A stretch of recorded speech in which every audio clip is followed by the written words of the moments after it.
Hello, this is Dr. Cody Carlson, and today's question is, can I analyze the new edition of the classic area control game, El Grande?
Just a reminder, I am not diagnosing anyone in this channel, only speculating on what could be happening in a situation like this. If you enjoy this video, please like it and subscribe to my channel. I would also ask you to subscribe to my other channel, Cody Carlson PhD. I'll put a link to that channel in the description below. First of all, I'm going to go ahead and take a look at the background of this game, move to the timeline of the rules, and then offer my analysis. El Grande is an area control game from Glück for 2 to 6 players. This game was originally published in the 1990s, and now Glück through Asmodee is offering this new edition. And now for the timeline of the rules. Each player will receive a box which has within it all of their meeples, caballeros, as well as a number of playing cards. These playing cards will have a number on them as well as a number of meeples, caballeros, they may play from their province, which is their pool, into their court, which is right in front of them. Players will shuffle the province cards, reveal one, and the king will go to that province. Players will take 7 of their caballeros to occupy their court, with the remainder remaining in their province. Each player will then also take a secret disc, which has all of the regions listed on it. You'll place the Castillo on the board and the 2 tile markers beside the board. Next, you will lay out the action cards along the side of the board in 5 rows, with the 5th row containing just 1 card. Depending on how you are going to play, certain cards will be removed during this step. The first thing players will do each step is, beginning with the first player, he will reveal one of his power cards. This is the card with the number and the caballeros. Again, this can be any number from 1 to 12. Some of the cards, the higher number cards, will not contain meeples for you to place. Once the players have revealed all their power cards, beginning with the lowest numbered power card, that person may go ahead and select which action card to take. He can then place a number of meeples from his court onto the board by determining what number it states on the action card. There are certain rules for placing the meeples, however. You may never place meeples in the same space with the king, and you may only place meeples in adjacent spaces to the king at this time. You may also decide to place some or all of your meeples inside the Castile. More on that later. Next, you may play the action printed on your card. This action can do all sorts of weird things, like moving various meeples of one color or another around various parts of the board, placing tiles which can change the scoring values of certain regions on the board, and even moving the king. There are many other actions that these cards can do as well. After the first player has taken his turn, every other player may take a turn depending upon their power card number in ascending order. Players will continue to do this for 9 total rounds in the game. After the 3rd, 6th, and 9th round, there will be a scoring session. The very first thing you do during each scoring session is you set your secret disc. Essentially, you're choosing where on the board you want to send all of the meeples that are located in the Castile once it has been scored. You select that region and then place your disc face down. Then you open the door to the Castile and the meeples will fall out. You then score the Castile. So whoever has the most meeples gets the first place score, whoever has the second most meeples gets the second place score, whoever has the third most meeples gets the third place score, and anybody else does not score at all. If the scoring is tied at any level, the players who are tied in scoring will share the next place point value. After you have scored the Castile, you then reveal your secret discs and you send all of your meeples to those locations. Then you are going to score each province one at a time. Scoring takes place very similarly to how it takes place when scoring the Castile. Again, whoever has the most gets first place, the second most second place, and the third most third place, with ties resolved in the manner I mentioned. Now, if you score a region that also contains the king, you score 2 additional points.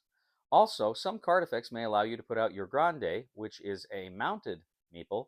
If you score the region in which your Grande is present, then again you score 2 extra points. After 9 rounds and 3 scoring sessions, whoever has the highest score wins El Grande. Now moving to my analysis. Here are a few thoughts that struck me about this game. First of all, El Grande looks beautiful. This edition has many bright colors, and it has very fun meeples and playing cards that also come in these delightful little boxes. Additionally, you have a larger box for some of the larger cards, the action cards and the region cards. All told, the production just looks beautiful, and that's something that most gamers can appreciate. The game also has the Castile, a cardboard castle tower, which adds a three-dimensional feel to the board game experience. The game also comes with many different cards, many different sizes of cards, and a lot of other fun components as well. Now is the question, do I think the game is fun? Let's take a look, starting with the inculpatory factors. First of all, the game, as I say, looks great, but more than that, it has some truly great gameplay. Players can quickly move around to take their actions, and when they draw the action cards, there is a variety of choices they have, at least most of the time if they go first. If they go later, they may be stuck with a single card, but oftentimes that is fun, and it makes for tough choices early in the game. When you play the power cards, are you going to play a low card that may not be as powerful, but will give you a powerful action, or are you going to play a high card? Maybe you may not have the choice to play anything but a high card, and this is part of the fun of El Grande. The decision to place meeples on the board in regions or in the Castile can also be very important, because the Castile not only functions as a way to score for the Castile itself, it also serves as a mechanism to put reserve meeples into a very specific region on the board to try to trump at the last moment. It's a very tense and exciting moment in the game when you realize that the meeples you have placed and worked so hard to attain a certain region for may not work out, as an opponent has selected that region for their Castile meeples to spawn. As I say, there is a plethora of many action cards, and again, some of these cards may only let you put down a few meeples, but they can be very powerful in their effects, or a lot of meeples and perhaps not as powerful. You can always take and replace the 5th power card after every round. This card will allow you to move the king from location to location, which can be very important as the king locks the location, and whoever scores it will receive additional points. The game is an intense race as players are moving around the board, intensely trying to catch up to one another who is the leader. Sometimes this means players will attack the leader and go after the leader, but sometimes leaders can still manage to pull out a victory.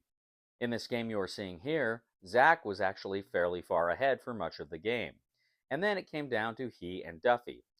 After about turn 6 or so, it looked as though the winner would either be Zach or Duffy, and Zach clearly had the lead.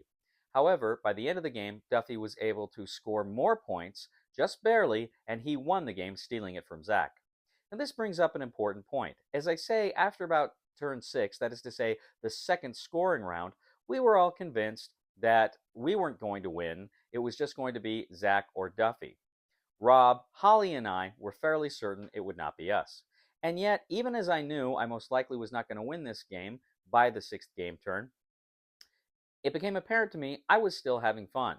And even as the game went on, I continued to have fun, even relishing the fact that I could, in some small way, help to play Kingmaker and advance Duffy's interests over Zach's.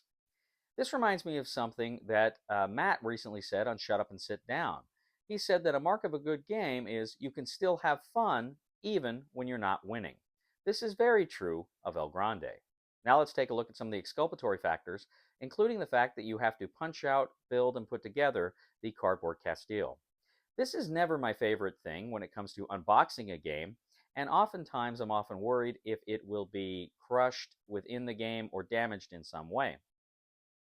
I'm happy to say, however, I did not find this particularly difficult to put together, so that was not a huge issue for me. However, some people who do not like to build larger components like this may be put off by it.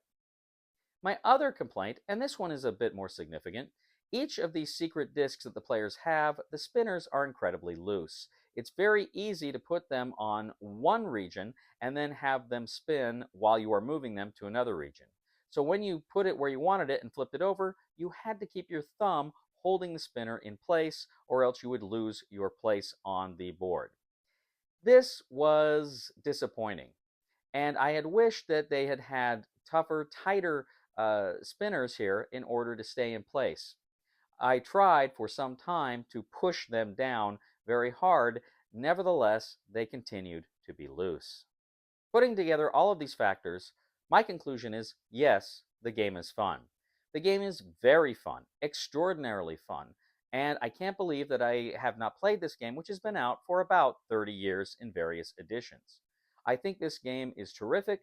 Overall, I think the production is terrific as well, and so the recommendation for the discriminating gamer for El Grande is buy it.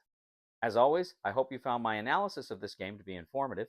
Please leave your comments in the comment section below. They always generate a stimulating dialogue.